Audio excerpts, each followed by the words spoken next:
Hello, I'm Jeffrey Allison. I'm Manager of Statewide Programs and Exhibitions at the Virginia Museum of Fine Arts. Welcome to VMFA on the Road, an Artmobile for the 21st century.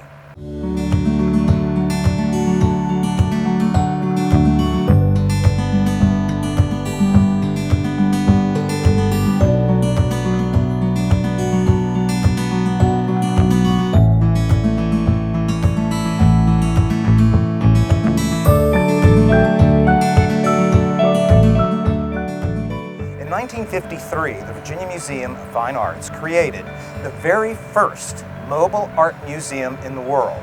It traveled throughout the Commonwealth of Virginia from 1953 to 1994, bringing a variety of exhibitions of original artwork throughout the state.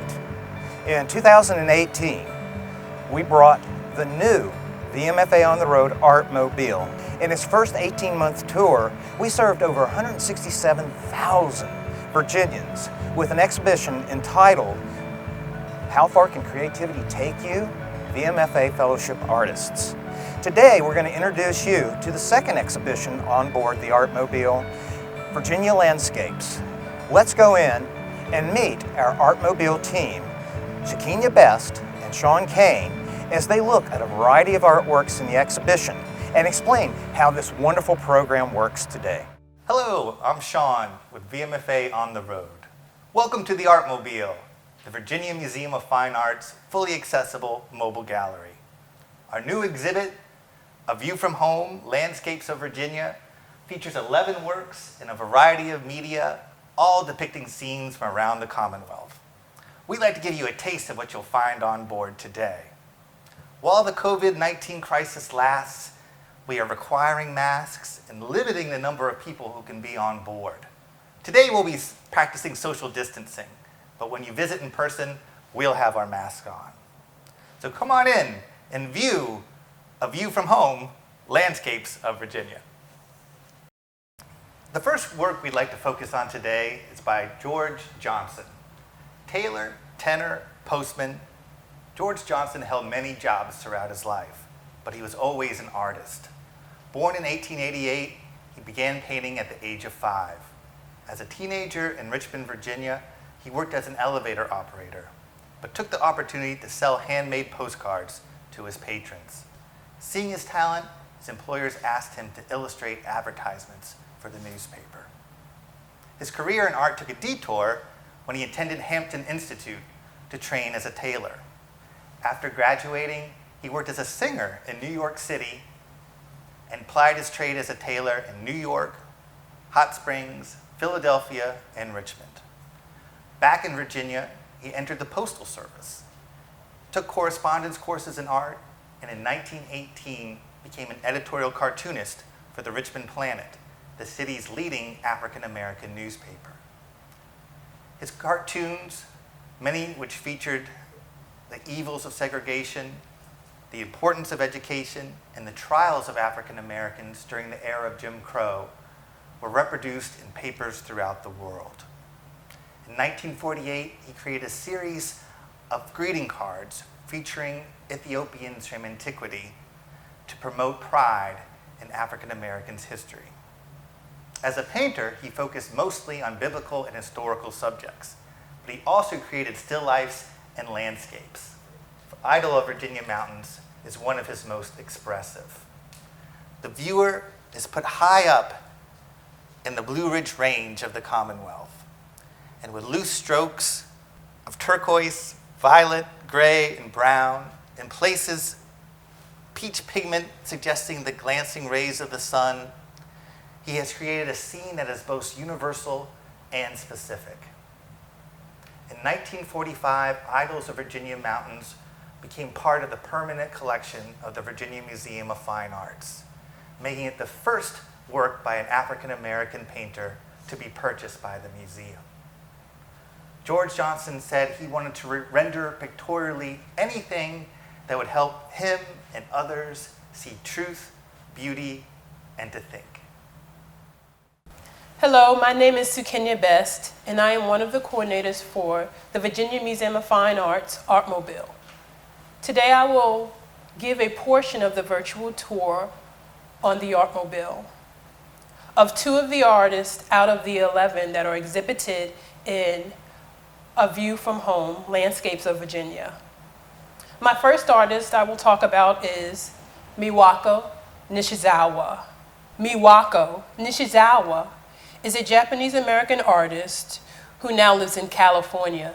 She studied art in both Japan and New York.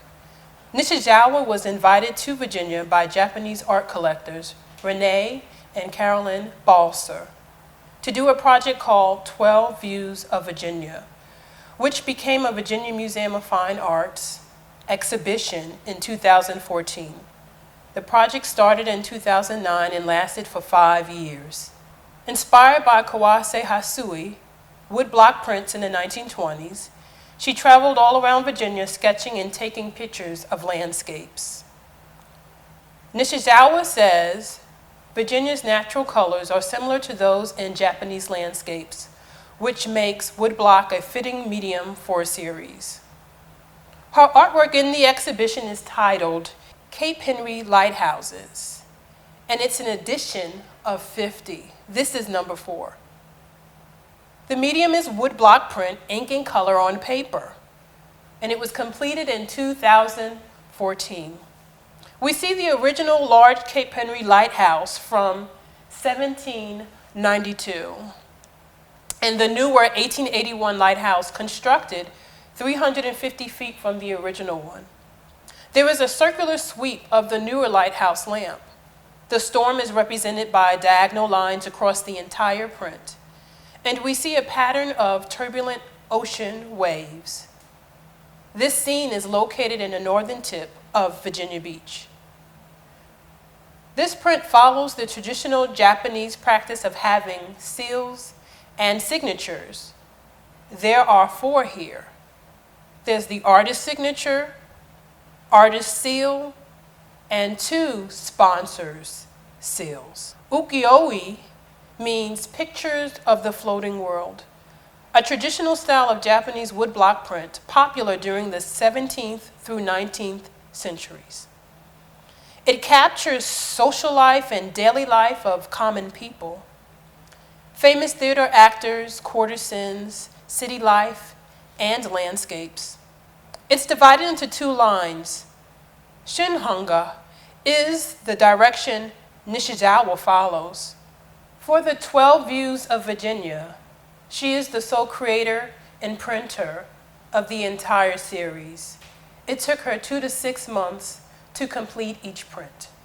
In order to hear more and see Nishizawa talk about her print process, more landscapes, and the Japanese tradition of printmaking, go to VMFA's YouTube channel to see her interview. The next work we'd like to feature is by George Harvey. Scenes of the Baltimore and Ohio Railroad and the Chesapeake and Ohio Canal at Harper's Ferry, Virginia. Thomas Jefferson visited Harper's Ferry in 1783 and said the scene was worth the voyage across the Atlantic. English-born artist George Harvey made the voyage in 1820 when he was 20 years old. According to his journal, he spent the next 2 years in the far west, in the remote wilds of the New World, hunting and trapping, writing poetry and prose, and drafting and sketching. By 1827, Harvey settled in Brooklyn, New York, working primarily on portrait miniatures. In 1834, he moved from the city, purchased land in the Hudson River Valley, and designed and built a cottage. He also redesigned the home of his friend and neighbor, Washington Irving, author of The Legend of Sleepy Hollow. He would later write that while engaged in this architectural work, Harvey began to notice and study the ever-varying atmospheric effects of this beautiful climate. I undertook to illustrate them with my pencil and commenced a set of atmospherical landscapes. Over the next several years, Harvey depicted North American landscapes from Virginia to Canada, focusing on the effects caused by atmospheric conditions at different times of the day and year. This image, done around 1837, shows Harper's Ferry's massive rock bluffs that loom above the meeting of the Potomac and Shenandoah rivers. Harvey's inclusion of the passenger train adds significance to the canvas. This is one of the earliest American landscapes to picture a railroad. Used to the fine detail that portrait miniatures required, Harvey's rendering allows us to identify the locomotive leading the train as the Arabian, a vertical boiler, grasshopper engine built for the B&O Railroad.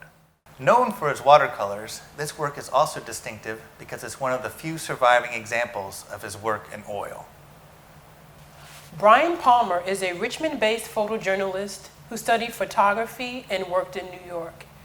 He is known for prominent publications. He received a Peabody Award in 2019 for his work on the radio story, Monumental Lies. Brian believes in telling stories with pictures that may not otherwise be told. His artwork in the exhibition is an untitled digital photograph of the Evergreen Cemetery. It was completed in 2017.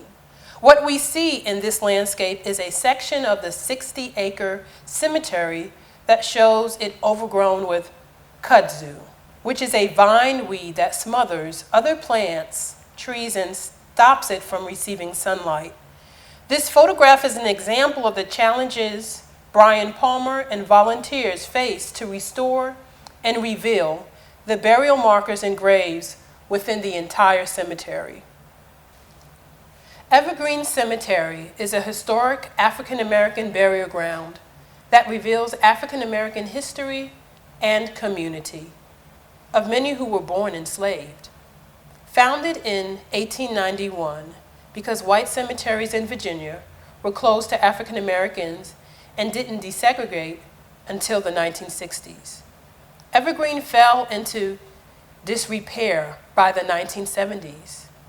In 2017, Enrichment Foundation purchased the property and began facilitating the restoration.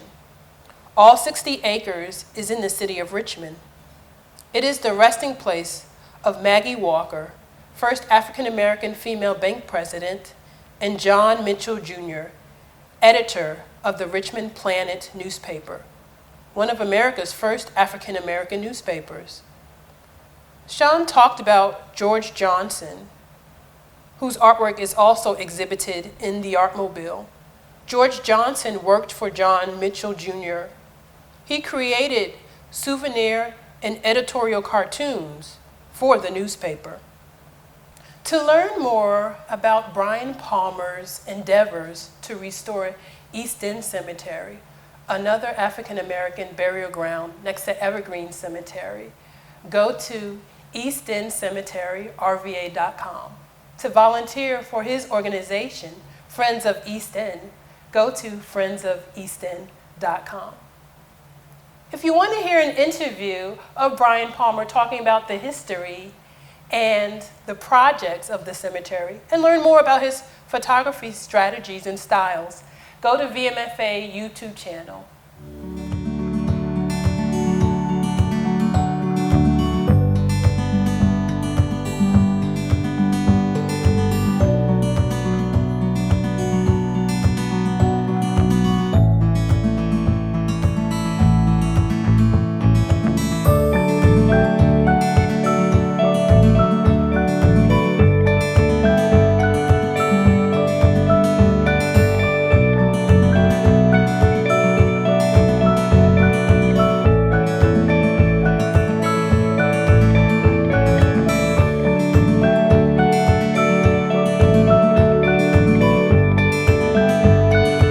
We hope you enjoyed this virtual tour of VMFA on the Road, an ArtMobile for the 21st century, and our newest exhibition, A View from Home, Landscapes of Virginia. We want to take this opportunity to remind you to visit our website. We're always adding new content in support of this exhibition, new videos, new make and takes, a lot of material that you can use during this time. We also look forward to bringing the truck to a community near you when possible. Please take that opportunity to come and visit us in person and see the artwork up close and real. And remember, please stay safe and wear your mask.